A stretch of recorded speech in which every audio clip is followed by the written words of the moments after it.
పరిశుద్ధ గ్రంథంలో కొన్ని మాటలు మనం జ్ఞాపకం చేసుకొని మనం పరీక్షించుకుని ఏకంగా మనం బల్లో చేయివేస్తాం. మత్తయి సువార్త 7వ అధ్యాయం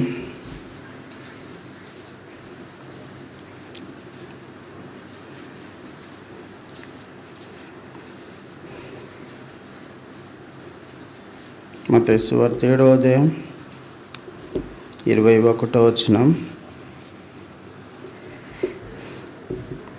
మత్తయి సువార్త 7వ అధ్యాయం 21వ వచనం, 22వ వచనం, 23వ వచనం. ఈ 3 మాటలు మనం కలిసి చదువుతాం. మత్తయి సువార్త 7వ అధ్యాయం 21వ వచనం, 22వ వచనం, 23వ వచనం. ప్రభువా ప్రభువా అని నన్ను పిలుచు ప్రతివాడును పరలోక రాజ్యంలో ప్రవేశింపడుగాని పరలోకమందున నా తండ్రి చిత్త ప్రకారం చేయువాడే ప్రవేశించును. ఆ దినమందు అనేకులు నన్ను చూచి, ప్రభువా ప్రభువా, మేము నీ నామమున ప్రవచింపలేదా? నీ నామమున దయ్యమును వెళ్ళగొట్టలేదా? నీ నామమున అనేకమైన అద్భుతములు చేయలేదా అని చెప్పుదురు. అప్పుడు నేను మిమ్మల్ని ఎన్నడను ఎరుగను, అక్రమం చేయవారులారా నా యొద్ద నుండి పొండని వారితో చెప్పుదును. తిరిగి 40వ కీర్తన.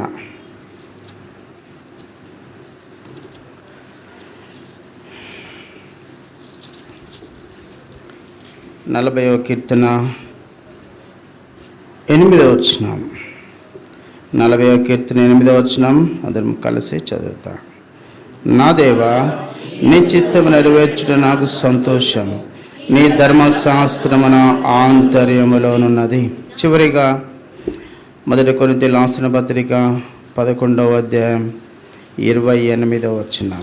1 కొరింథీయుల రాసిన పత్రిక 11వ అధ్యాయం 28వ వచనం అందరం కలిసి చదువుతాం.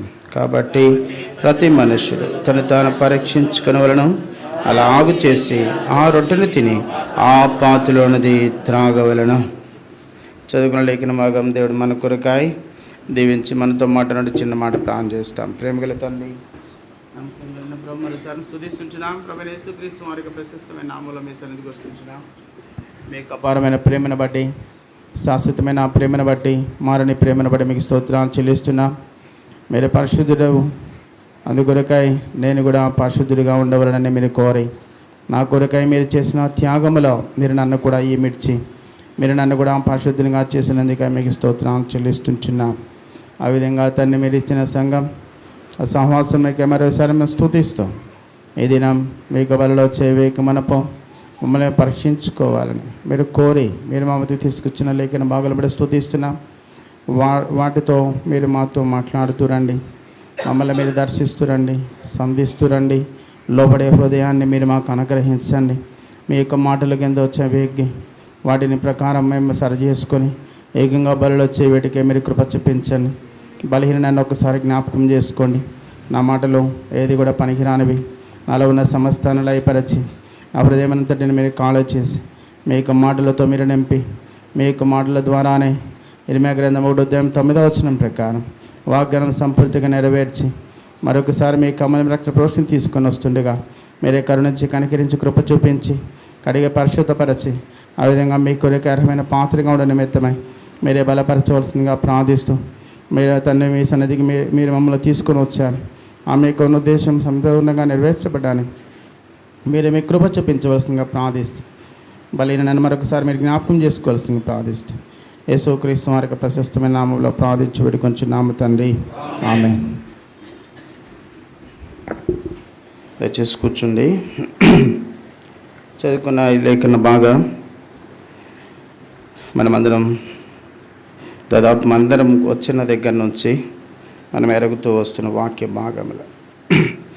కానీ దేవుని యొక్క మందిరం, దేవుని యొక్క సన్నిధి, దేవుని యొక్క బిడ్డలముగా చేయబడుతున్న మన దేవుని యొక్క సన్నిధిలో మనం ఏ విధంగా నడుచుకోవాలో అనేది అదెంతో శ్రేష్టమైనది. మన జీవితం ఎలా జీవిస్తున్నాం అనే దాన్ని కొంచెం సేపు మనం అలా పక్కన పెడితే మనం జీవిస్తున్న జీవితం దేవుని యొక్క వాక్య ప్రకారం ఉందా, దేవుని యొక్క చిత్త ప్రకారం ఉందా, లేకపోతే దేవుని యొక్క చిత్తానికి వెలుపల మనం ఏమైనా నడుస్తున్నామేమో అనే విషయాన్ని మనం ఎరిగి ఆ విధంగా మనము నడుచుకోవాల్సిన బాధ్యత. రెండవది సరిచేసుకోవాల్సిన బాధ్యత. ఆ విధంగా ప్రభు యొక్క శరీరానికి రక్తానికి సాదృశ్యంగా ఉన్న బలలో చేయవలసిన బాధ్యత మన మీద ఉంది. రండి మత్తయి సువార్త 7వ అధ్యాయం.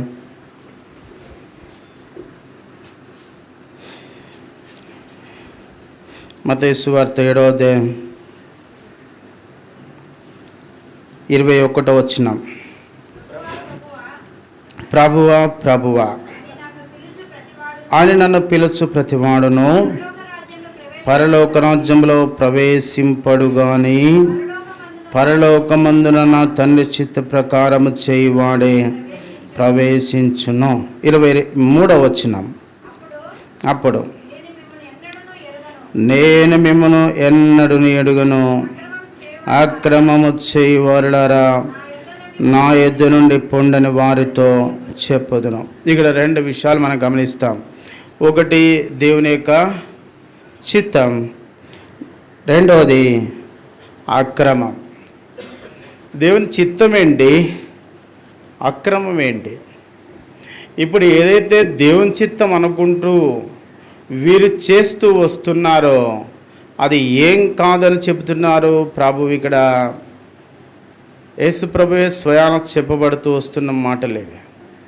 ఏది దేవుని చిత్తం అనుకుంటున్నారో, లేకపోతే ప్రభువాన్ని పిలుస్తూ ఆ విధంగా దేవుని రాజ్యంలో ప్రవేశించడానికి అర్హత లేకుండా ఇక్కడ మనం ప్రవేశం చూస్తున్నాం. ప్రవేశానికి ముందు రండి యోహాను సువార్త, అది మనం ఎరిగింది 3వ వచనం, 3వ అధ్యాయం.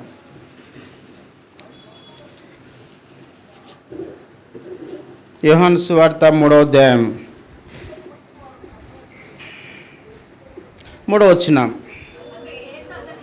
అందుకు యేసు అతనితో, ఒకడు క్రొత్తగా జన్మించితేనే గాని అతడు దేవుని రాజ్యమును చూడలేడని నీతో. ఇప్పుడు 5వ వచనం. యేసు ఇట్లనెను, ఒకడు నీటి మూలముగాను ఆత్మ మూలముగాను జన్మిస్తేనే కానీ దేవుని రాజ్యంలో ప్రవేశింపలేడని. ఇక్కడ చూడడానికి ఒక అవకాశం ఉంది. రెండవది చదువుకున్నాం కదా,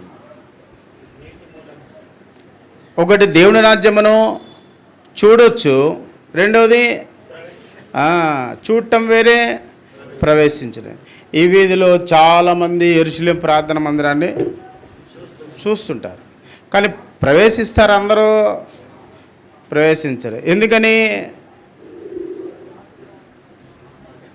వాళ్ళ దృష్టిలో ఏదో ఒక అర్హత కావాలని కోరుకుంటారు. ఎక్కడికి రావాలంటే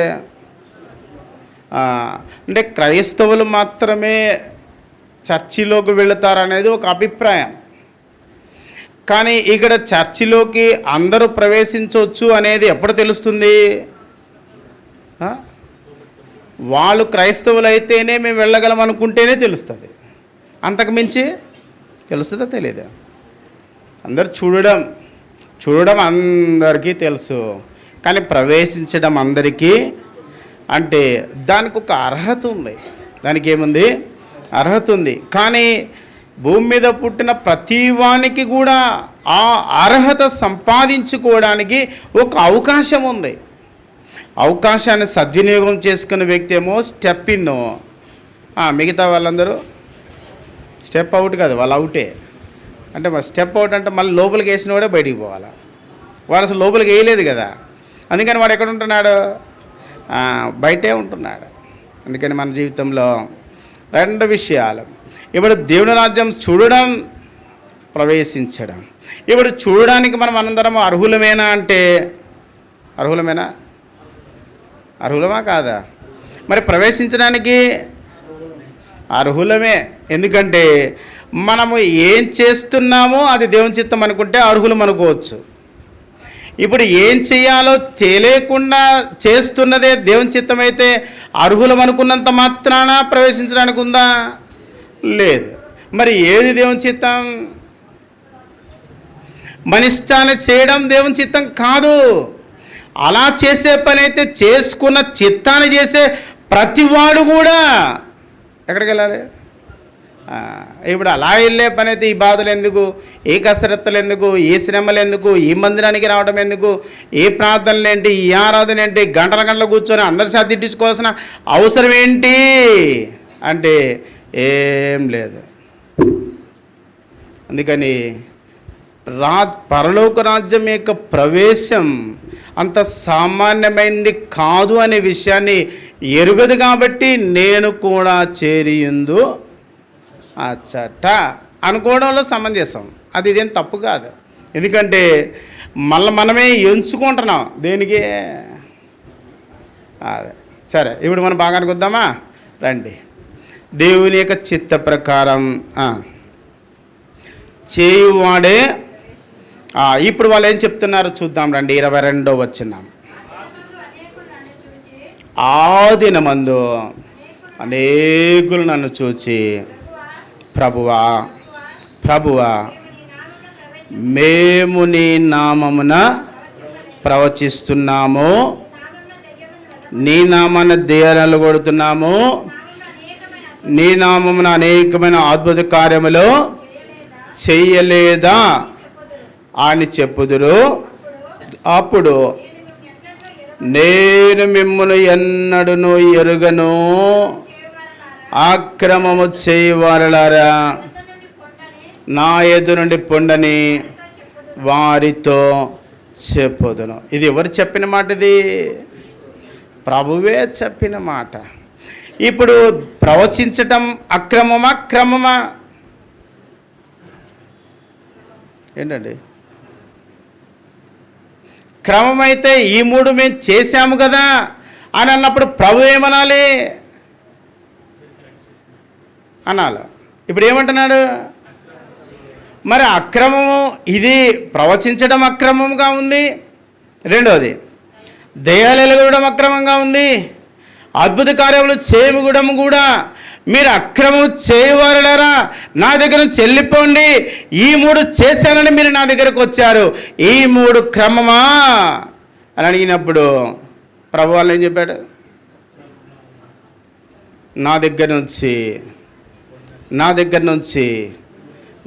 నుంచి వెళ్ళిపోండి. ఇప్పుడు మనం జ్ఞాపకం చేసుకుంటే మనకు అద్భుతాలు కావాలి, అవును కదా? వాళ్ళే మన దృష్టిలో భక్తులు, దెయ్యాలు వెళ్ళగొట్టిన వాళ్ళే ప్రభు దృష్టిలో బలవంతుడని అనుకునే మనము. మూడోది, ఈ ప్రవచనాలు చెప్పే వాళ్ళందరూ మరి ఈ 3 కార్యాలు చేసే వాళ్ళలో మనలో ఎంతమంది ఉంటారు? వీళ్ళ దృష్టి దేవుని చిత్తం. మరి ఈ 3 చేసే వాళ్ళు ఎంతమంది ఉంటారు మనలో వాళ్ళు లేరు కాబట్టి మన వాళ్ళందరూ సచ్చు వాళ్ళ అంతే కదా. మన దృష్టిలో మనం పనికి మాలం అని చెప్పి అందరూ అట్టే అనుకుంటట, అంతే కదా. ఇప్పుడు దీని దృష్టి అదే కదా వాక్యం. ఇప్పుడు నేను దయాలు అద్భుతాల కార్యాలు చేస్తాను, రండి, స్వస్థపరచగలను, దెయ్యాలు వెళ్ళగొట్టగలను అని చెబుతూ వస్తున్న మన ఒక ఆయన అంటున్నాడు, మీరందరూ దేశాన్ని అంతా బాగా ఉద్ధరించి స్వస్థపరుస్తారండి, నీకు అద్దాలు ఎందుకండి అన్నాడు వాడు. ఏంది? నువ్వు దేశాన్ని అందరికి ఉద్ధరించి అందరూ స్వస్థపరుస్తావు కదా, నీకెందుకు అద్దాలు అన్నాడు. మరేం చెప్పాలి వాడికి?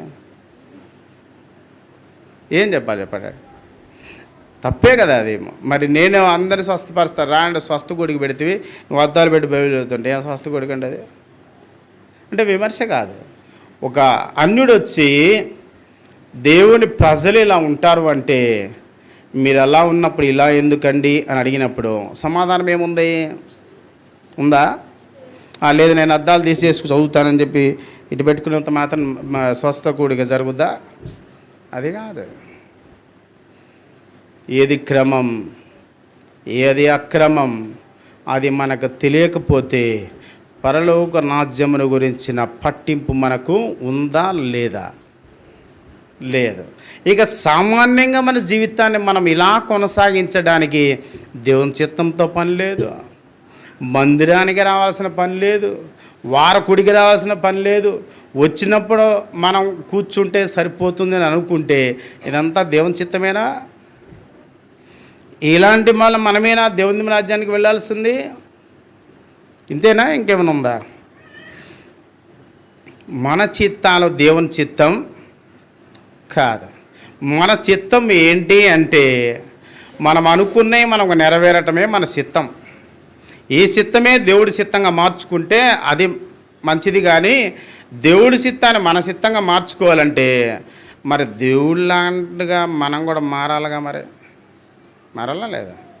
ఇప్పుడు మనలాంటి వ్యక్తిగా దేవుడు మారితే మన చిత్తం దేవుడు చేయగలడు. మరి దేవుని చిత్తాన్ని మనం చేయాలంటే మనమేముగా మారాలి? ఇప్పుడు 6 నెలలు కలిసి నడిస్తే వారు వీరు, మనం ఎన్ని సంవత్సరాల నుంచి నడుస్తున్నామో వారు వీరు కాలేదు, వీరు వారు కాలేదు. వారు వీరు కారు, వీరు వారు గారు, మనం దేవుని వారము. ఇంకేంటిదండి మనది దేవుని చిత్తం? ఇప్పుడు ఎవరండి మనల్ని మోసం చేస్తుంది? మనకి ఎవరండి అడ్డుగా ఉంది? ఎవరికి ఎవరు అడ్డలేరు. దేవుని చిత్తం, క్రమము, ఇలాంటి కార్యాలు చేసేయన్నీ అక్రమం. ఇప్పుడు చెబుదాం.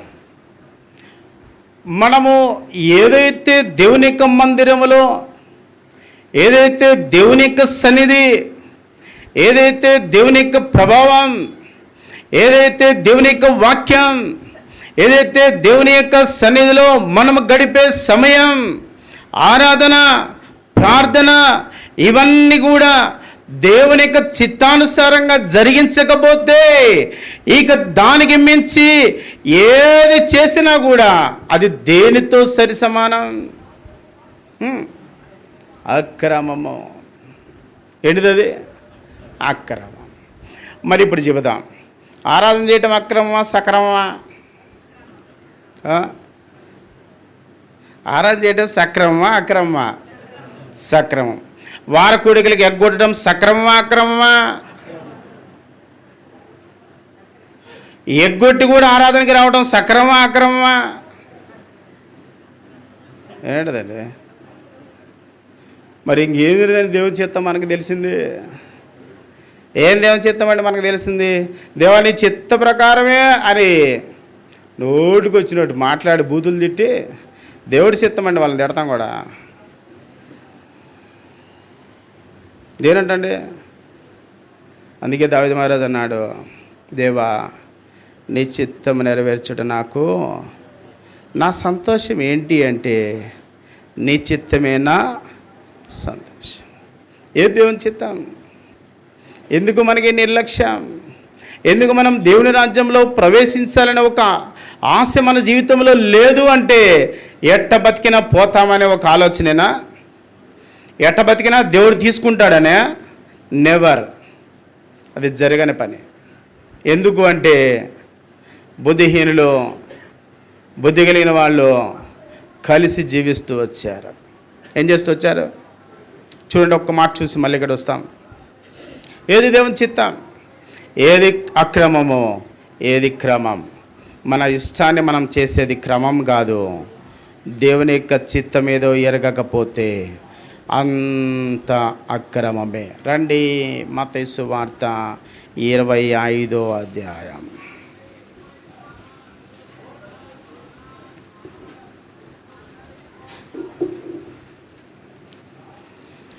ఇరవై 25వ అధ్యాయం 1వ వచనం.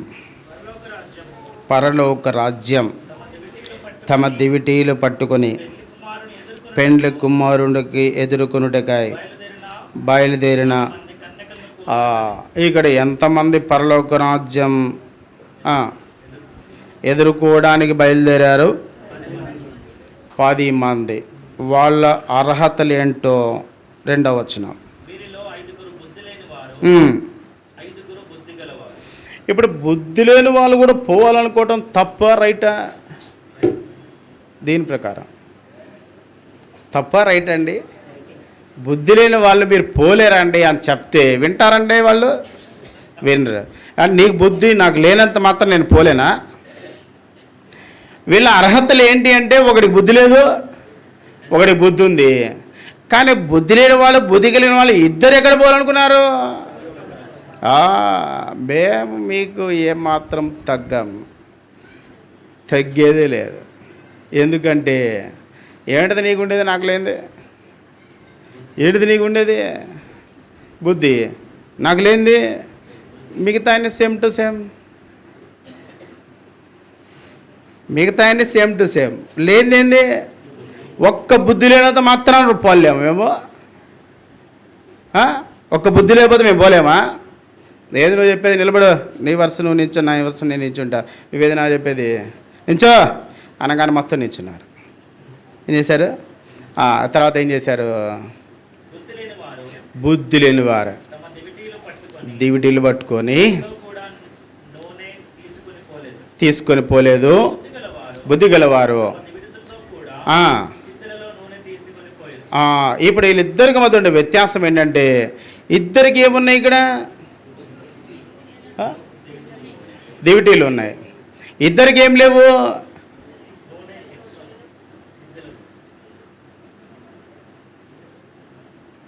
ఏం లేదు అని అడిగాను.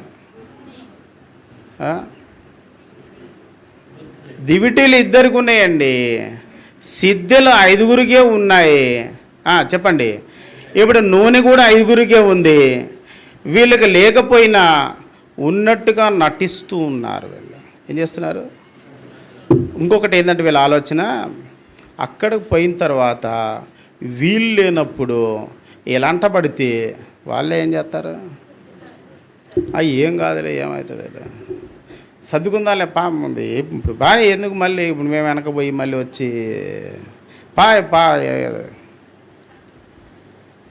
మేము వస్తున్నాగా, మీకెందుకు? నేను వస్తాను, నీకెందుకు? నా దగ్గర లేవు సిద్ధులు, ఇప్పుడు నీకేంది బాధపా? నా దగ్గర నువ్వు లేదు, నీకెందుకు? నువ్వు పావమ్మా, నీ పని చూసుకోవమ్మా అని చెప్పి 10 మంది ఏం చేస్తున్నారు? నేను పరలోకం పోవాల్సిందే, నేను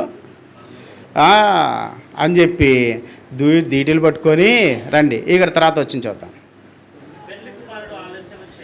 పెండ్లి కుమారుడు ఆలస్యం చేయగా వాళ్ళందరూ కునికి ఎవడుగు లేచి చూడలే, ఎవరు పండుకున్నారు, ఎవరు లేరని.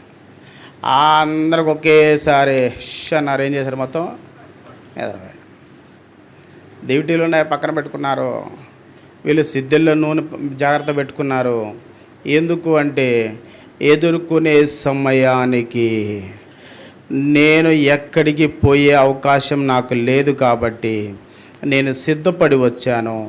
సిద్ధపడని వాడు కూడా సిద్ధపడిన వాడితో సరి సమానంగా వెళ్ళాలి అని అనుకునే ఆ బుద్ధి లేని తత్వం అనేది అదంత మంచిది కాదు.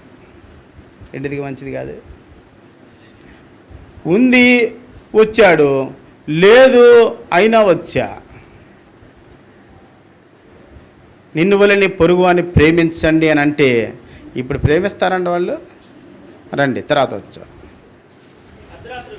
అర్ధరాత్రి వేళ ఇదిగో పెండ్లి కుమారుడు అతని ఎదుర్కొని రండి అనే ఒక కేక ఇక్కడ జాగ్రత్త గమనిస్తాం. నిద్రపోయేటప్పుడు అందరు నిద్రపోతున్నారు. బుద్ధి కలిగిన వాళ్ళు నిద్రపోయి బుద్ధి లేని వాళ్ళు మేలుకొని లేరు. బుద్ధి లేని వాళ్ళు నిద్రపోయి బుద్ధి కలిగిన వాళ్ళు మేలుకొని లేరు. అందరూ ఏం చేస్తున్నారు? నిద్రపోతున్నారు. ఇప్పుడు స్వరము కూడా అందరికీ వినపడింది. ఎంతమందికి వినపడింది? మీరు మీరు నువ్వు తెచ్చుకోలేదు కాబట్టి మీకు వద్దులేండి, ఎందుకు మీకు పిలిచినా రారు కాబట్టి అని అన్నారా? ఏమి లేదు, అందరు సరి సమానంగానే ఉంటారు. ఇప్పుడు చెబుదాం, మోసం ఎక్కడ దాకా వచ్చింది అంటే, ఎక్కడ దాకా వచ్చిందండి? ఎదుర్కొనే దాకా వచ్చారండి. ఎక్కడ దాకా వచ్చారు? మాకున్నా లేకపోయినా, నీకున్నా నాకు లేకపోయినా రెండు ఒకటే. ఏంది? బుద్ధి. నీకున్నా ఒకటే. నువ్వు నిద్రపోయినా నేను కూడా నిద్రపోయినా. నీకు డ్యూటీలునే నాకు ఉన్నాయి. నీకు నూనె ఉంది, కాకపోతే నాకు నూనె లేదు. మిగతా అన్నీ సేమ్ టు సేమ్. నువ్వు నిన్ను పిలిచినవాడే నన్ను కూడా పిలిచిండు. ఏమని? పెళ్లి కుమారుడు వస్తున్నాడు. నీకు వినపడ, నాకు వినపడలే, నాకు కూడా వినపడుతుంది. ఏం చేద్దాం మరి? ఏం చేద్దాం మరి? లేయి నువ్వు కూడా లేయి, నేను కూడా లెగుస్తా. లేచి ఇద్దరం ఏం చేద్దాం? రెడీ అవుదాం. ఇద్దరం ఏం చేద్దాం? ఇప్పుడు రెడీ అవుదాం రండి. వినపడగానే ఏం చేస్తున్నారు? కన్యకలందరూ లేచి తమ దివిటీలను చక్కపరచిరి. ఇప్పుడు చూద్దాం. ఇప్పుడు ఎంతమంది దివిటీలు ఉన్నాయి? 10 మందికి ఉన్నాయి.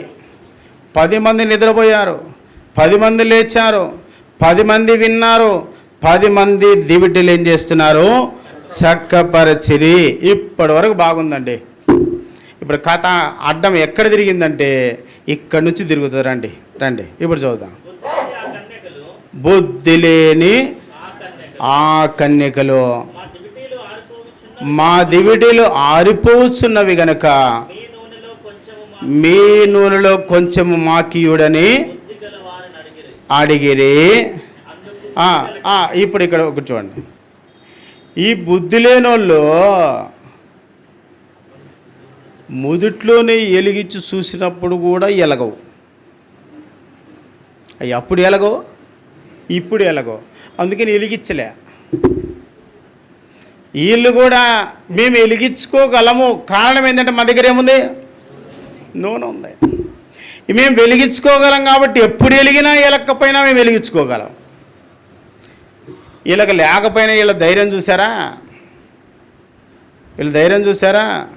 ఇప్పుడు వాళ్ళని అడుగుతున్నారు, మీరు తెచ్చుకున్నారు కానీ మాకు కొంచెం ఇస్తే బాగుంటుంది, మేము లాక్కుంటే బాగోదు. ఏం చేస్తే బాగోదు? లాక్కుంటే బాగోదు. కాబట్టి మీరు ఇస్తే కొంచెం ఏముంటుంది? బాగుంటుంది, మర్యాదగా ఉంటుంది అని చెప్పి ఏం చేయలేదు వాళ్ళు. వీళ్ళు ఏం చేశారంటే తెచ్చిన నిండా లోన పోసేశారు. ఏం చేశారు? పోసి గమ్ముకు పట్టుకొని వెలిగించుకోవడానికి రెడీగా ఉన్నారు.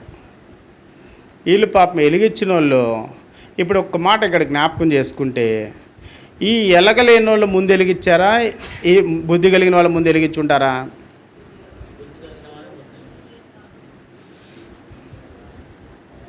మొత్తం ఒకసారి వెలిగించారు. కాకపోతే వీళ్ళు నూనె పోసుకొని వెలిగించుకున్నారు, వీళ్ళు నూనె లేకుండా వెలిగించారు. ఇప్పుడు చెబుదాం. ఇప్పుడు మందిరానికి వచ్చిన మనమందరం ఎక్కడికి వెళ్ళాలనుకుంటున్నాం? లేదండి, నన్ను సాతాను వెళ్ళమన్నాడు, ఎవడోడు ఎట్టడు కూర్చున్నాడో ఏమేం చేస్తున్నాడో చూడమంటే పంపించినా కానీ నేను మాత్రం ఎందుకు వస్తాను గుడికి అంటారా? మనకి ఎందుకండి? ఈ బుద్ధి కలిగిన వాడు చూసినప్పుడైనా ఈ బుద్ధి లేని వాడికి ఏమి రావట్లేదు? బుద్ధి రావట్లేదు.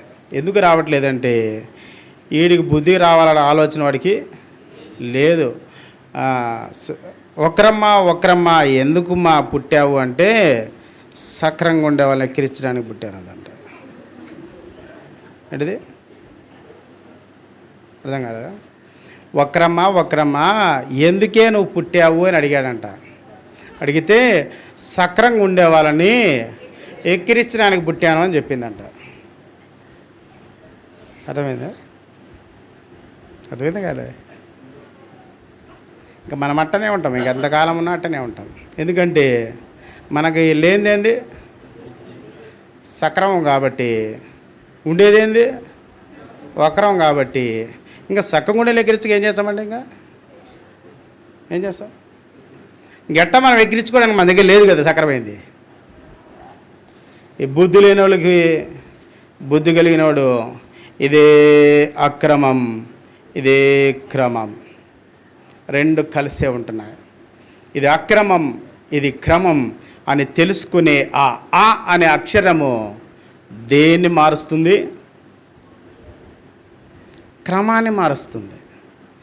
దేన్ని మారుస్తుంది? క్రమాన్ని. దీంట్లో క్రమం ఉంది, దీంట్లో కూడా క్రమమే ఉంది. అక్రమంలో ఏముంది? క్రమం ఉంది. క్రమంలో కూడా క్రమమే ఉంది. ఈ అక్రమంలో ఉండే ఆ క్రమం ఏంటి అంటే ఏంటిది? అది క్రమం కాని క్రమమే అక్రమం. రెండు క్రమాలే. ఇక్కడ జాగ్రత్త గమనించాలి. మోసం ఎక్కడ అంటే చూసి మోసపోతుంది ఎక్కువ, జరిగించే విషయంలో తక్కువ. ఏది మన క్రమం? భక్సింగార సహవాసం అంటేనే అది ఒక క్రమంతో కూడింది. నీదు సేవకుల పునాది జ్ఞానమునకు మించిన, ఇంత ముందు కూడా చెప్పాను, నీదు సేవకుల పునాది జ్ఞానమునకు మించిన తెలివి, నీదు సేవకుల పునాది జ్ఞానమునకు మించిన తెలివి. చదవండి, ఏది రాదు ఇంక మీద. అది సేవకులు ఇచ్చిన పునాది, అది జ్ఞానమునకు, జ్ఞానానికి మించింది. అది అందముగను, చదవండి, అందముగను కూడుకొనుచు వేడుకొందము శరణం శరణం. అందముగను కూడుకొనుచు వేడుకొందము శరణం శరణం. నిద్రింతుము నేను మాదు తండ్రి సత్యముతో ఆత్మతో నెప్పుడు స్తోత్రింతుము నేను మాదు తండ్రి సత్యముతో ఆత్మతో నెప్పుడు. అర్థమైందా? అందముగా కూడుకునే, క్రమంగా కూర్చునే, చెప్పిన క్రమాన్ని పాటించే. అందముగా కూడుకోవటం అంటే అందంగా కూడుకునే ఆ కూడికలో ఏముంది? క్రమం ఉంది. అది నువ్వు చెబితే ఏమంది, నేను నాకు కాళ్ళు నొప్పులు, నా చేతుల నొప్పులు, నాకు ఒళ్ళు నొప్పులు అని చెప్పి ఏది పడితే అది ఎట్టబడతాడు చేస్తే అది క్రమమా? అలా ఉన్నప్పుడు కనపడకుండా కూర్చోవాలా. ఏం చేయాలా? మనకి ఏముందనే తెలియకుండా కూర్చోవాలా. అర్థమైందా? నిన్న ఒక ఆయన కలిసాం. ఆయన అన్నాడు, నాకు బాగలేదని ఆయన సిట్టా చదివాడు. ఇప్పుడు ఎందుకు వచ్చిన పని వదిలివేసి నీకు బాగలేకపోతే నాకెందుకు, వచ్చింది మాట్లాడవయ్యా అన్నాడు. ఆయన లేచి వెళ్ళిపోయాడు గమ్మగా. ఎందుకు చెప్తున్నా అంటే, అక్రమంలో ఉన్న క్రమం, క్రమంలో ఉన్న క్రమం రెండూ ఒకటి కాదు. ఏంటిది? అక్రమంలో ఉన్న క్రమం, క్రమంలో ఉన్న క్రమం రెండు. ఇప్పుడు ఏది అక్రమం, ఏది క్రమము? అద్భుతాలు చేయటం క్రమం కాదా? దయలు అలుగొట్టడం క్రమం కాదా? ప్రవచనాలు చెప్పడం క్రమం కాదా? దేవుని కొరకు ఏదేదో చేయాలనుకోవడం క్రమమా కాదా? అసలు నాకు వాటి గురించి తెలియదండి, ఎందుకు నాకు దగ్గర వాటి గురించి మాట్లాడుతున్నారని ప్రభువు నిక్కచ్చిగా చెప్పాడు. మీరేం చేస్తున్నారో నాకు తెలియనే తెలియదు, మీరు చేశారో లేదో కూడా నాకు తెలియదు. మీరు అందుకే వాళ్ళు అన్నారు, నీ నామం పేరట అన్నారు. వాళ్ళు ఏమన్నారు? అదే నా పేరు పెట్టి నువ్వు చేస్తే ఇంకా నేనేనా అన్నిటికీ బాధ్యుండి? నేనేనా? అసలు నీకు నా పేరు పెట్టడమే నువ్వు చేసిన తప్పు మొట్టమొదటిది. నీ పని నువ్వు చేసుకుంటూ పోవాలి. నా పేరు ఎందుకు మధ్యలో? ఎందుకంటే దేవుడి పేరు ఏమన్నారు? నీ పేరట అన్నారు. నా పేరు ఎవరా నీకు చెప్పారు అసలు? పోనీ చెప్పినోడు ఏమన్నా నువ్వు ఉపయోగించేది సక్రమంగా ఉపయోగించినవా? నా నామం అన్ని జనుల మధ్య ఏం చేసావు? నువ్వు చేసిందే తప్పుడు పని. మళ్ళీ నా దగ్గరకు వచ్చి మళ్ళీ దాని గురించి ఎక్స్ప్లెనేషన్ ఇస్తే నేనేం చేయాలి? నేను ఇప్పుడు ఏం చేయాలా? కాని మాటలు, కాని పనులు, కాని వాటిని వదిలేస్తే, క్రమం లేని వాటన్నిటినీ అక్రమంగా చేయకుండా క్రమం ఏంటో తెలుసుకుంటే మంచిది. బుద్ధి లేని వాళ్ళు, బుద్ధి కలిగిన వాళ్ళు డ్యూటీలు తెచ్చుకున్నంత మాత్రాన, కలిసి నిద్రపోయినంత మాత్రాన, అందరూ స్వరం విన్నంత మాత్రాన వీరందరూ పెండ్లి కుమారుణ్ణి ఎదుర్కోలేరు అని అనుకోలేదు. ఎదుర్కొంటాము అనుకున్నారు. ఒకవేళ ఆ టైంకి వాళ్ళు గిన్నెల్లో నాకు కూడా తేకుండా ఉంటారా? మేమందరం కలిసి ఉన్నప్పుడు, నేను నీతో ఇన్ని సంవత్సరాలు కలిసి ఉన్నాను, కనీసం నేనేంటో నీకు తెలిసినప్పుడు, నాకు లేదని తెలిసినప్పుడు నువ్వు తేవచ్చు కదా అని అన్నారా? అసలు నిన్నెవడు రా నా వెంట పడి తిరగమంది అసలు నీకు? నీ సిద్ధం లేనప్పుడు మొదటే చెప్పాలి. ఏమని? నాకు లేదు, కత్తి తీసుకురా నువ్వు అని చెబితే నీకోసం ఏం చేసేవాడిని? తెచ్చేవాడినో తెచ్చేదాన్ని కాదు, నీకెందుకు ఏదో ఒకటి చేసుకునేవాడిని. నేను నా దగ్గర ఉంటే తెచ్చేదాన్ని, లేకపోతే లేదు. నువ్వు ఇక్కడ దాకా వచ్చి ఇప్పుడు అడిగితే నేనేం చేయాలా? సరే నీకు ఇద్దామని నాకు మనసు ఉంది, సరే కాస్త సర్దుకుందాం అనుకున్నాము, ఇద్దరికి సగానికి బొంగానే ఆగిపోయింది అనుకో, ఏం చేయాలి మనం? అంటే తాను చెట్టకోతే ఏం చేసింది? ఆ చెట్టకోతే ఏం చేసిందంటే వనం వల్ల నువ్వు చెడిపోయింది కాక మళ్ళీ నాకెందుకు? నువ్వు ఏడున్నా కూడా నువ్వు ఏమండవు, ఎందుకని? నీకు నూనె లేదని చెప్పొచ్చు. నాకు నూనె ఉన్న తర్వాత నేను ఇక్కడ ఉండడానికి నాకేమో నేను చాలా భద్రంగా సిద్ధుల్లో నూనె తెచ్చుకుంది, అది పగిలిపోకుండా ఒలిగిలిపోకుండా నేను జాగ్రత్తగా తెచ్చుకున్నాను. కాబట్టి ఈ సమయం వరకు తీసుకొచ్చిన నేను ఎవరికి నేనేమి ఇవ్వను. మీకు కావాలంటే ఇప్పుడు ఏం చేయాలో చెప్పండి, చదువుతాం.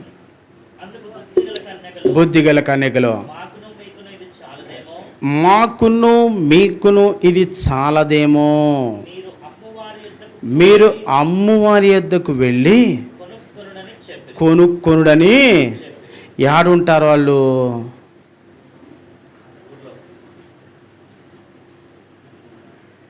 యాడుంటారండి?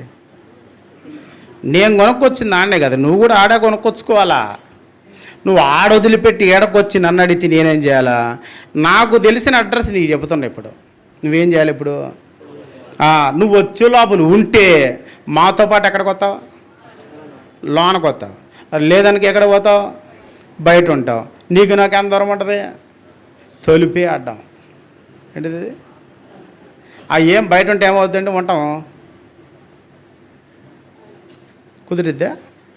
తర్వాత చదవండి. వీళ్ళు నిజంగా ఎవరండి? వాళ్ళు కొనడానికి కూడా పోతున్నారండి. వాళ్ళు ఏ మనుషులండి వీళ్ళు? వాళ్ళు కొనబోచుండగా పెండ్లి కుమారుడు. ఇక్కడ ఒక చిన్న మాట ఏంటంటే, ఇప్పుడు ఎంతమంది కోసం వచ్చాడు పెండ్లి కుమారుడు?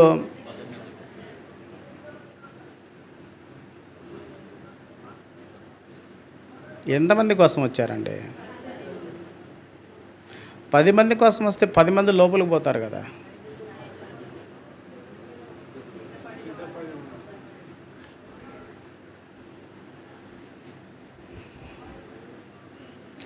పెండ్లి కుమారుడు సిద్ధపడిన వాళ్ళ కోసం మాత్రమే వచ్చాడు, సిద్ధం లేని వాళ్ళ కోసం రాలేదు. సిద్ధం లేని వాళ్ళు సిద్ధపడిన వాళ్ళతో రావడమే తప్పు. ఏంటిది అది? వీళ్ళతో వచ్చి మేము కూడా పోతామంటేటండి. అసలు నిన్ను ఎవరు రమ్మన్నాడు? ఇక్కడ దాకా ఆడ కొనుక్కొని మర్యాదగా ఇక్కడ దాకా వచ్చి ఉంటే లేట్ అయినా కూడా మేము నిద్రపోయేటప్పుడన్నా నువ్వు కనీసం వచ్చి మాతో కలుసుకునేదానివి. నీతో పాటు నువ్వు ఉంటే నేను ఎందుకు పోవాలని అని నాతో పాటు నువ్వు తిరిగితే నీకేంట్రా ఉపయోగం? ఇప్పుడు నిన్ను ఎవరు రమ్మన్నారు?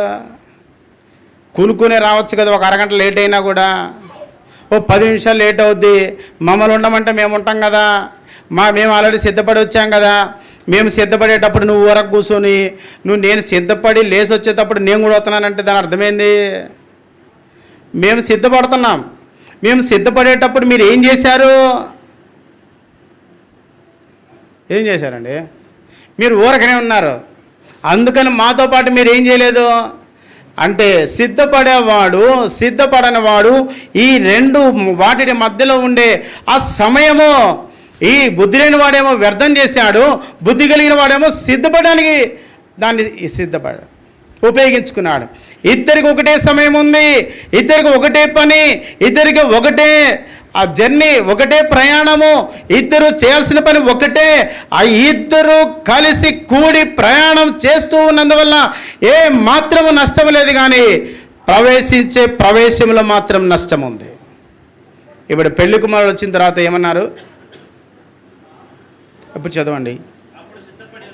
అప్పుడు సిద్ధపడి ఉన్నవారు అతనితో కూడా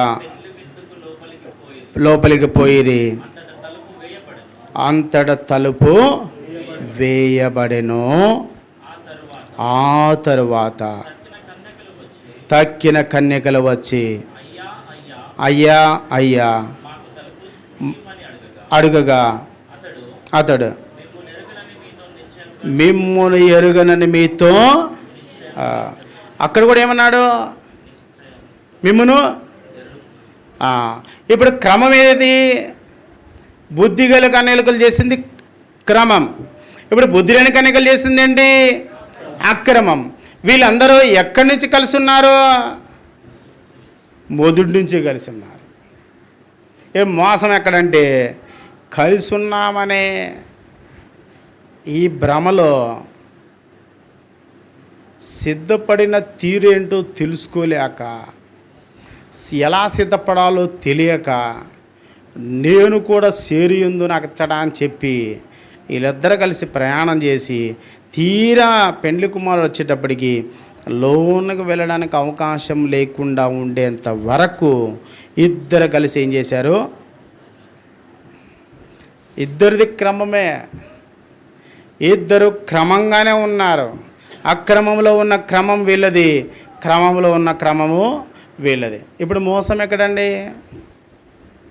మిమ్మును నేను ఎరుగను అంటే మార మనసు పొంది బాప్తీసం తీసుకొని దేవుని యొక్క మందిరానికి వచ్చి దేవుని మందిరంలో ఆరాధన చేసి దేవుని యొక్క వాక్యం విని దేవుని సన్నిధిలో ప్రార్థన చేసి అప్పుడప్పుడు ఊడ్చి అప్పుడప్పుడు కడిగి అప్పుడప్పుడు వంట చేసి అప్పుడప్పుడు సేవకులను పరామర్శించి ఇవన్నీ చేసుకుంటా ఏడన్నా కూడికలు ఉంటే కలిసిపోవటం, లేకపోతే నాకు కుదరదు నేను ఎక్కితే నువ్వు మళ్ళీ దిగాల్సి వస్తుంది అని చెప్పి కలిసి రాలేకపోవటం, ఎన్ని చూస్తే ఏడుదండి క్రమము. మరి మా కూడికి రాక, ప్రార్థన కూడికి రాక, ఈ ఆరాధన చేసేమంత మాత్రాన, లేకపోతే ఇంకెప్పుడు మన ఇష్టం వచ్చినంత మాత్రాన మనం పోతామంటే ఇంకా మన దేవుని రాజ్యానికి. మరి ఈ అక్రమంలో ఉండే క్రమం చేస్తూ క్రమంలో ఉండే క్రమాన్ని వదిలిపెడితే దేవుడు మాత్రం ఏం చేస్తాడండి? నలుగురిలో నవ్వులు పాలు ఎందుకులే రానిండి వాళ్ళని కూడా అని చెప్పి దేవుడు కూడా ఏం చేస్తున్నాడు? తెలుసుకుంటే తెలుసుకుంటారు, పరీక్షించుకోండి. ఏంది పరీక్షించేది? వారం చెప్పింది చెప్పి ఏది నువ్వు చెప్పేది? ఏం చెబుతామండి మేము మాత్రం?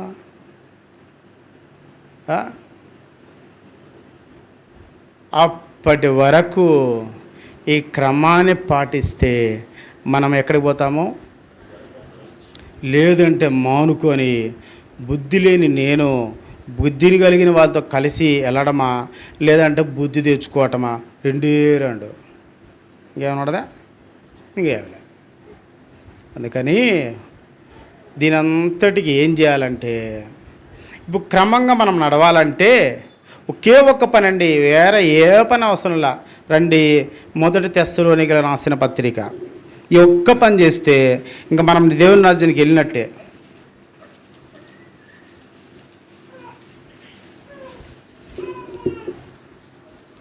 4వ అధ్యాయం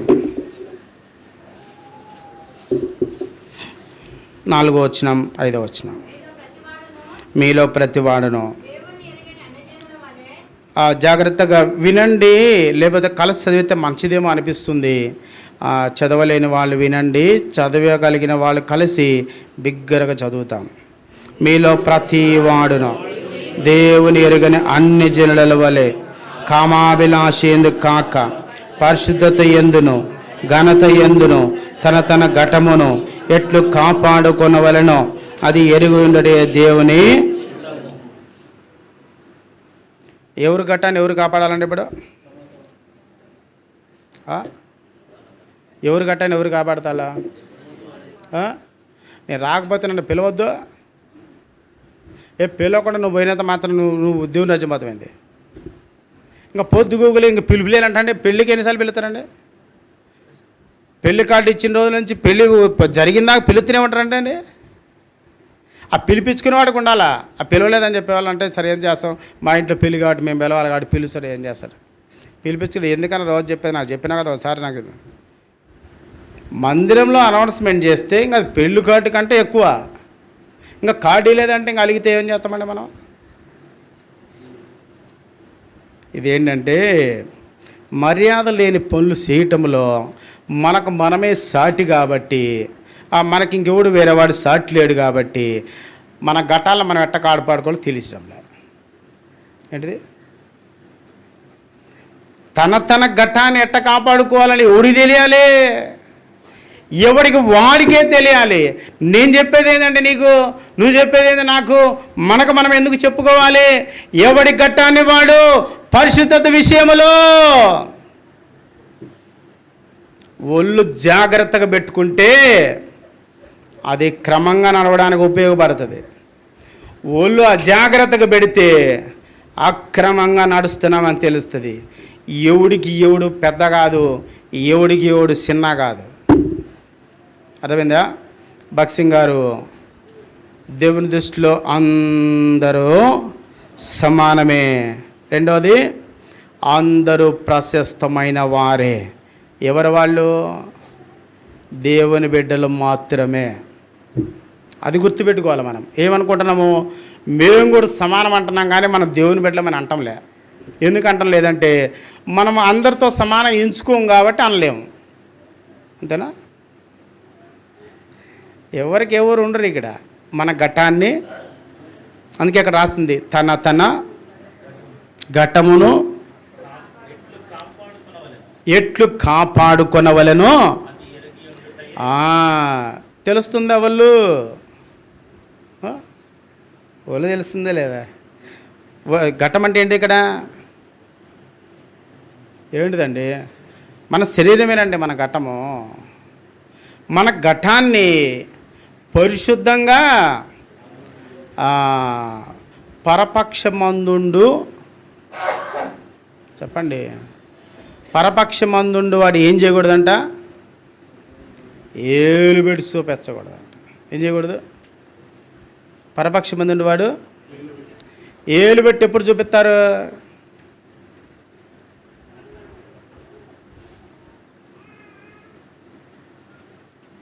ఎప్పుడండి చూపిస్తారా?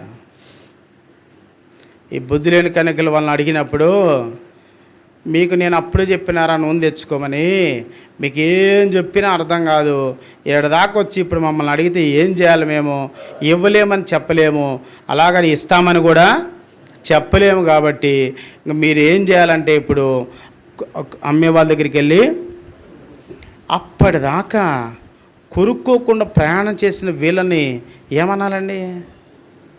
అందుకని ప్రవేశించాలంటే ఒకడు ఆత్మ మూలముగాను నేడు మూలముగాను ఏం చేయాలంట? ఈ జన్మ రహస్యం తెలియక నేను కూడా సేరియందు నచ్చట అనే ఆ పదాన్ని పట్టుకొని ఇక్కడ ఏం చేస్తున్నామో తెలియక చేసుకుంటూ పోతూ ఉంటాం. ఇప్పుడు మనం చేయాల్సిన పని ఏంటంటే, మన ఒళ్ళు మన దగ్గర పెట్టుకుంటే అందరి దగ్గర మనం కూర్చోగలం. మన ఒళ్ళు మన దగ్గర ఉంది కాబట్టి మనం అందరితో కలిసి కూర్చోలేం. మనం కలిసి కూర్చోలేకపోవడానికి మనస్సులు కలవని ఏ వ్యక్తి కూడా మనిషి కలిసినందువల్ల ఏం లేదు, ఉపయోగం లేదు. దేవుని బిడ్డలు మాత్రమే కలిసి కూర్చోలేరు. అన్ని జనులు మీరు వెళ్ళి చూడండి, ప్రతి మీటింగ్కి దేవుని ఎరగిన వాళ్ళందరూ కలిసి కూర్చుంటారండి. ఒక దేవుని ఎరిగిన వాళ్ళు మాత్రమే కలిసి కూర్చోలేరు. ఎందుకంటే వాడికి శరీరం పనిచేయదు, లోపల ఉన్న మనసు పనిచేయదు. కఠినాత్మలు ద్వేషించబడిన వాళ్ళు, లేకపోతే దేవుడు భ్రష్ట మనసు కప్పచెప్పిన ఏ వ్యక్తి కూడా కలిసి కూర్చోలేడు ఊడితోటి. నేను కావాలంటే మళ్ళీ చెబుతారండి, రోమిల్లో రాసిన పత్రిక 2వ అధ్యాయం. నీ పొగరకు కారణమేందో, నా పొగరకు కారణమేందో ఇక్కడ చూసి మనము ముగిచ్చేద్దాం రండి. రోమిల్లో రాసిన పత్రిక 2వ అధ్యాయం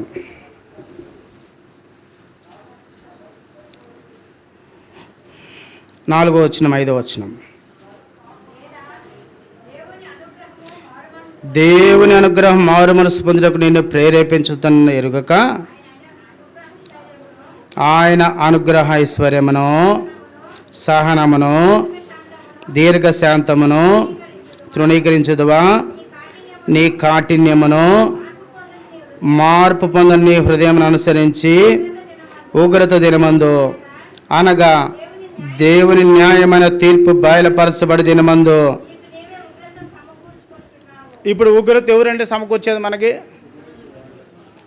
తన ఘటాన్ని ఎట్టా కాపాడుకోవాలని తెలియని వాడు దేవుడు చెప్పేది నీకు నీవే, నీకు నీవే, మనకు మనమే, ఎవరికి వాళ్ళమే. ఏం సమకూర్చుకుంటున్నాం? ఉగ్రత. దేవుడు మన మీద ఉన్న ఉగ్రతను తీసేయడానికి వస్తే మనం దేని కొనుక్కుంటున్నాం? ఇప్పుడు దానికే సిద్ధపడుతున్నాం. దేనికి? అరే పాపమొద్దు, ఆ శాపమొద్దు, ఆ నరకమొద్దు, నిత్య నరకమొద్దు, నాతో ఉండడానికి నేను మీకోసం త్యాగం చేశాను, నేను నీకోసం రక్తం కాచాను, నీ పాప శిక్షణంతా నేను అనుభవించాను, రా నీ పాపాలు ఒప్పుకో, రక్తంతో కడిగి పరిశుద్ధపరచుకో, నేను నీతి మంత్రిగా తీర్చి నేను నీతో కూడా పరదేశంలో, లేకపోతే నేను నీతో కూడా యుగాయుగాలు రాజ్యం వెళ్ళడానికి నాతో కూడా నేను నిన్ను ఉంచుకుంటాను, రా రా అని పిలిస్తే ఏది నువ్వు చెప్పేది నాకు? అది లేదా? దేవుని కూడా ప్రశ్నించే స్థానానికి వెళ్ళిన మనము ఏ ఒకరి దేవురికండి, ఇంకా మన కాఠిన్యం అంత మంచిది కాదు, మన హృదయ కాఠిన్యం అంత మంచిది కాదు. మనల్ని మనం సరి చేసుకోకపోతే నిజంగా మారు మనసు పొందినోడు చిన్న పిల్లోడు చెప్పినా కూడా వింటాడండి. అదే గుర్తు. నేను ఎవరు చెప్పిన ఎన్నో అంటే నీకు మారు మనసు లేదు అని అర్థం, లేకపోతే నాకు మారు మనసు లేదు అని అర్థం. నువ్వు చెప్పిన మాట వినోడు నీకే చేత కాకపోతే నీకెందుకండి? ఇట్టా తోడు అందరూ వచ్చి అక్రమం చేసి నేను అద్భుతాలు చేశా, ఏంది ప్రభా నువ్వు కూడా అని ఆడు కూడా అడుగుతా ఉంటే ఏం చేస్తారండి వాళ్ళు? ప్రభు మాత్రం ఏం చేస్తారండి? వాళ్ళు అడిగింది ఎవరిని? ప్రభువుని అడుగుతున్నారు. నీకు నేను భూమి మీద ఉన్నంత కాలం చేసిన ఇంక ఏడకొచ్చి కూడా ఎవరంటే నేనేం చెప్పాలి నీకు అని ఎవరు అడుగుతున్నారు? ఏందో ప్రభా నువ్వు కూడా మరి భలే ఉండవు. నీ నామం పేరట అక్కడ దేయాలు కొట్టినప్పుడేమో నువ్వేం చేసినావు చెప్పొద్దప్పుడు, నా నామం పేరట నీకేం పన్నానని. నా అద్భుతాలు చేసేటప్పుడు, గొప్ప కార్యాలు చేసేటప్పుడు, పెద్ద పెద్ద సభలు పెట్టి ఇష్టం వచ్చినట్టు చెప్పినప్పుడు ఏం చేసినావు నువ్వు? ఇప్పుడు వచ్చి నాకు అక్రమం చేస్తున్నావు నాకు తెలియదంటే ఇప్పుడు నేనేమైపోవాలి? ఇప్పుడు నేను పోకపోతేనే పోయేవాళ్ళని, పోనీకపోతేనే ఇంతమంది ఏం కావాలి? ఇప్పుడు నన్ను అంటే వదిలిపెట్టు, నీ వీళ్ళందరి సంగతి ఏంది? అందుకని ఒళ్ళు ఎంత దగ్గర పెట్టుకుంటే అంత మంచిది. ఒళ్ళు కాకుండా మాట్లాడడం అంత మంచిది కాదు. ఏదో కోపం వచ్చినప్పుడు 1 2 చెప్పినప్పుడు వెంటనే ఏం చేయాలా? చదువుకొని దేవా నా సంగతి నీకు తెలుసు, తెలియక కాదు, ఏదో ఇంకా నువ్వు కూడా క్షమించకపోతే ఎవరు క్షమిస్తారని అంటే చిన్నగా చదువుకొని పోతుండాలి. కానీ ఏదైనా నువ్వు చెప్పేది పాప బయట ఎవరికంటే నష్టమో? ఈ అక్రమంలో ఉండే క్రమం అంత మంచిది కాదు. బుద్ధి ఉందా, బుద్ధి లేదా, మళ్ళీ మనమే పరీక్షించుకొని దెయ్యాలు, అద్భుతాలు, 3వది ప్రవచనాలు, ఇంకా మన హద్దుల్లో మనం ఉండి మనకిచ్చిన రక్షణ యొక్క కొనసాగింపును, పొందబోయే రక్షణను జాగ్రత్తగా ఎదురు చూస్తూ ఒళ్ళు దగ్గర పెట్టుకుంటే, అందుకే నేను ఆ మాట ఎందుకు వాడుతానంటే తన ఘటము. ఎవరి దగ్గరికి పోయినా చిన్నపిల్లలకి, పెద్దవాళ్ళకి చిన్నపిల్లలు ప్రైజ్లాట్ చెప్పాలని ఎక్కడ లేదు. పెద్దవాళ్ళు కూడా చిన్నపిల్లలు కూడా చెప్పొచ్చు. ఎందుకంటే నీవు నేర్పించాలా కాబట్టి చెప్పాలా, నువ్వు నేర్చుకోలేదు కాబట్టి చెప్పించుకుంటున్నావు. అర్థమైందా? చెప్పింది అర్థమైందా? అర్థం కాలేదు. నువ్వు నేర్చుకోలే ఎప్పుడు చెప్పడం చిన్నపిల్లలకి, అందుకని నీకు తెలియదు. చిన్నప్పటి నుంచి అట్నే ఉండుంటే నువ్వు మధ్యలో వచ్చినావు కాబట్టి నీకు మధ్యలోయే తెలుస్తుంటాయి, మొదటి నుంచి ఏం తెలుస్తాయి?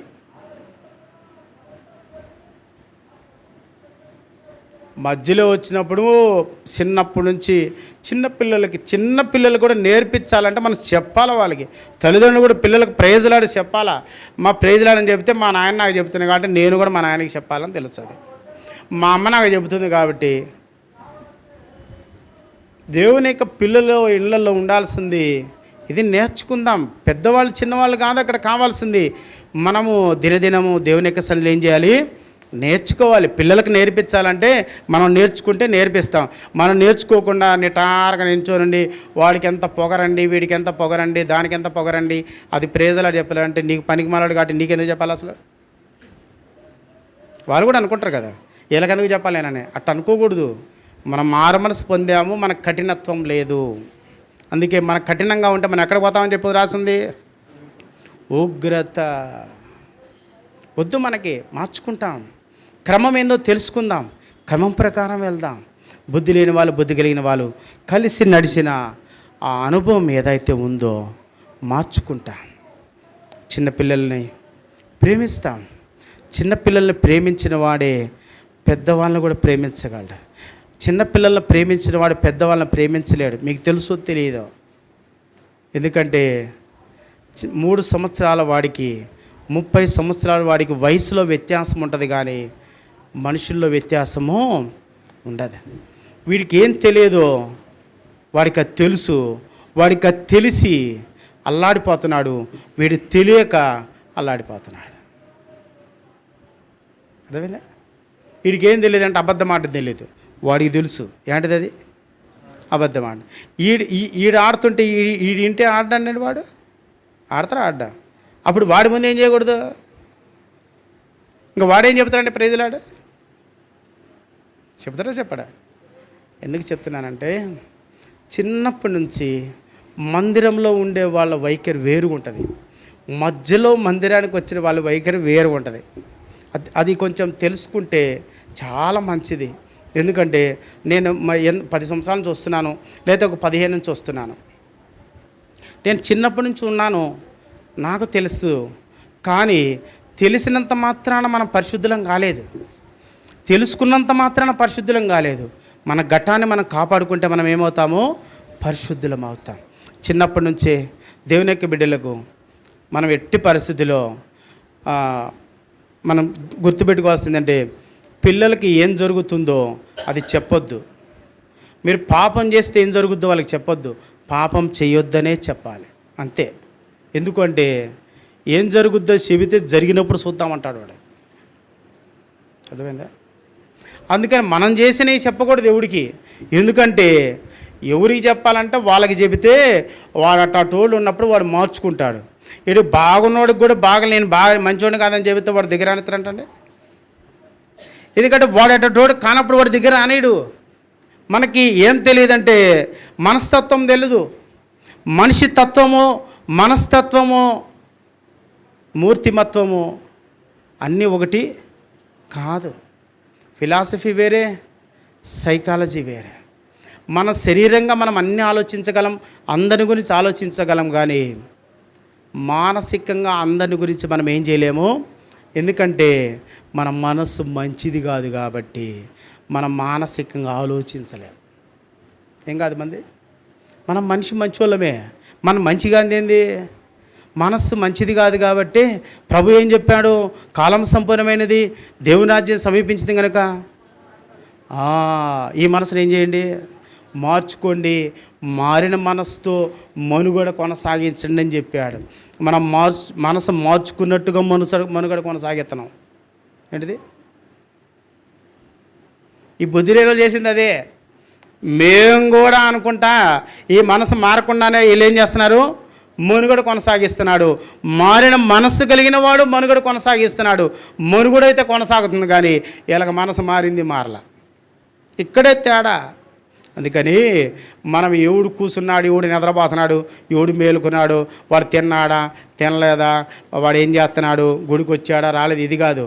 దేవా, వాళ్ళ మనస్సును మార్చండి. వాళ్ళ మనసు మారలేదు కాబట్టి వారకూడికి రాలేకపోతున్నారు. వాళ్ళ మారు మనసు పొందలేదు కాబట్టి దేవుని యొక్క ఆరాధనకు రాలేకపోతున్నారు.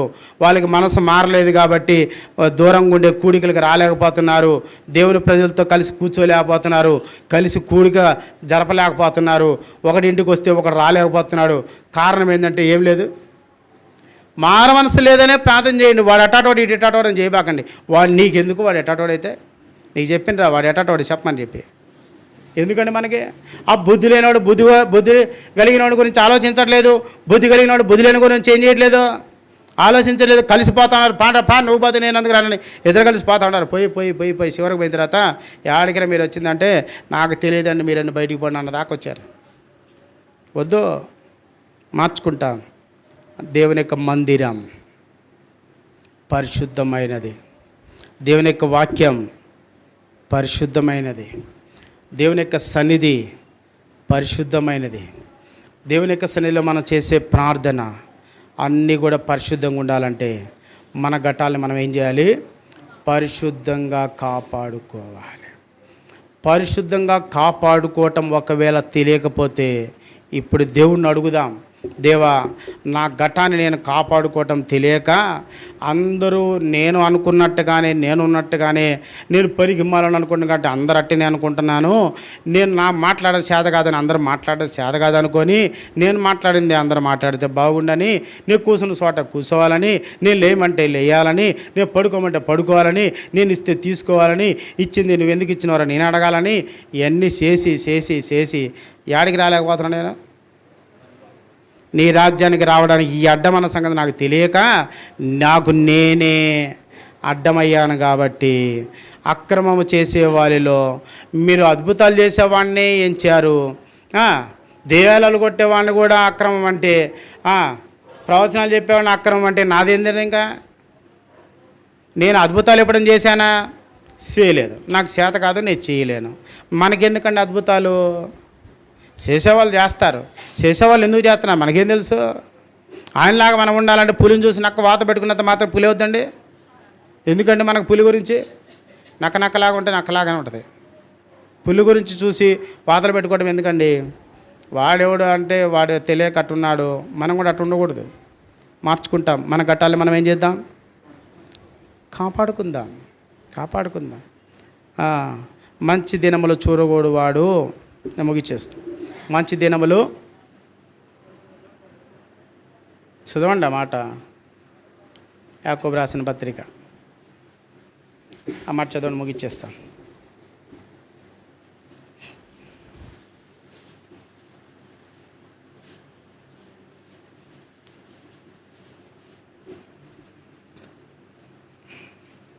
కాకపోయినా మంచి దినములు చూడగోరు వాడు చెడ్డ మాటలు పలకుండా తెలుస్తుందనా?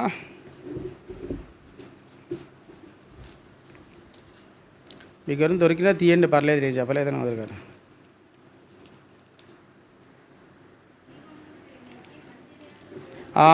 రండి, మొదటి పేతురు రాసిన పత్రిక 3వ అధ్యాయమా 3 వచ్చిన చెప్పండి, నాకు అందరు తీసి చూస్తారు. 3వ అధ్యాయం 10 ఇప్పుడు చదవండి. జీవమును ప్రేమించి మంచి దినములు చూడగోరువాడు చేటదాన్ని పలకకుండా తన నాలుకను కపటం మాటలు చెప్పకుండా తన పెదవులను కాచుకొనవలను.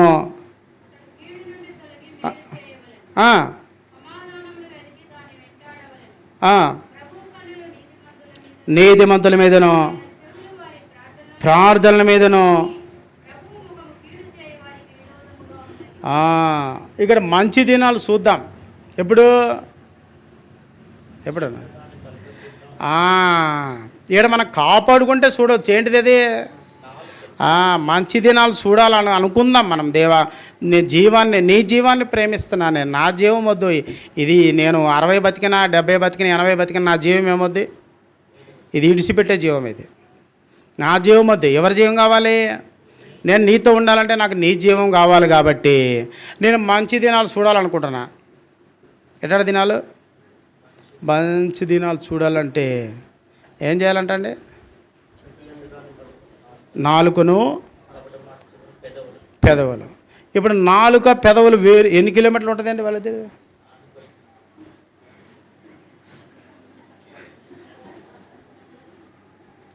ఎంత దూరం ఉంటుందండి? ఏదైనా నోరు మూసుకుని అంటే మాట్లాడట్లేదు. ఏం మాట్లాడాలి? నాలుగు మాట్లాడద్దా, పెదవులు మాట్లాడతాయా?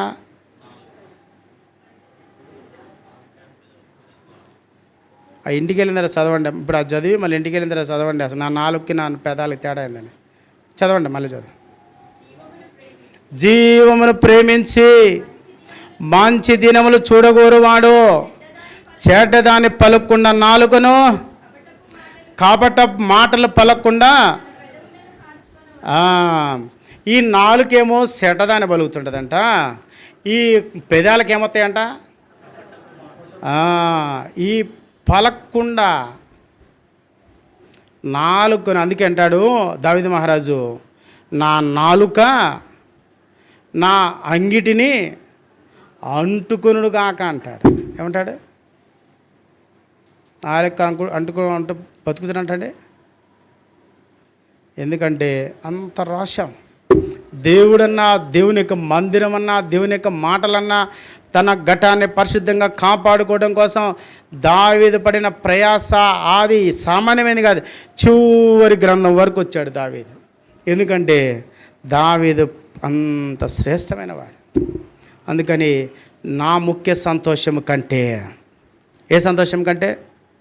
నా ముఖ్య సంతోషం. నాకు అసలు సంతోషమే వద్దు, అది కూడా ముఖ్య సంతోషం అసలు వద్దు. ఏం కావాలి? మంచి దినాలు చూడాలి. రెండవది, నా ఘటాన్ని నేను కాపాడుకోవాలి, దేవుని రాజ్యంలో ప్రవేశించాలి. మనకి ఈ అంతిమ లక్ష్యం దేవుని రాజ్యంలో ప్రవేశించడమే. ఈ పరికమాలందరితో నేను రాలే కానీ మీరందరూ పోనంటారా? ఇటాట వాళ్ళందరూ ఏడికండి వచ్చేది? వీళ్ళందరూ ఏడా ఉండి హిమాయత్ నగర్లో మళ్ళీ దేవుని రాజులు ఎందుకంటే వీళ్ళందరూ నేను కావాలంటే ఏటో ఒకటి పోతా కానీ వాళ్ళ బొమ్మని చెప్తారా? ప్రేమ ప్రేమ ప్రేమ ప్రేమ ప్రేమ నేర్చుకుందాం. ఆ విధంగా మళ్ళీ మనం కాపాడుకుందాం. మొట్టమొదటి మన ఘటాలను కాపాడుకుందాం. మంచి దినాలు చూడటానికి మన నాలుక, మన పెదాలను కాపాడుకుందాం. మూడవది, దేవుని రాజ్యంలో ప్రవేశించడానికి అక్రమము చేయవారలారా అని అనిపించుకోకుండా క్రమమైన దాన్ని ఎరిగి క్రమంగా నడుచుకోవడానికి ప్రయత్నం చేస్తాం. ప్రయత్నం చేయడానికి తెలియకపోతే దేవుడిని అడుగుదాం. దేవా, నేను చేసేదంతా క్రమం అనుకుంటున్నాను, కానీ అది అక్రమం అని తెలిసింది కాబట్టి నేను క్రమంగా కాపాడుకోవడానికి నాకు మీరు నేర్పించండి. మీ యొక్క క్రమాన్ని పాటించి మీ మందిరం విషయంలో, మీ వాక్యం విషయంలో, కుటుంబ విషయంలో, వ్యక్తిగత విషయంలో, సంఘం విషయంలో అన్నిటికీ లోబడి, అందరికీ లోబడి నేను నీ రాజ్యానికి వస్తాను. నీ రాజ్యంలో రావటమే నాకు అంతిమ లక్ష్యం కాబట్టి అలా నన్ను సిద్ధపరచండి. ఆ విధంగా మనం సిద్ధపరచుకుంటాం, యోగ్యంగా బలలో చేయి వేస్తాం. ఆ విధంగా పరిశుద్ధాత్మ దేవుడు మనకు సహాయం చేయనుగాక.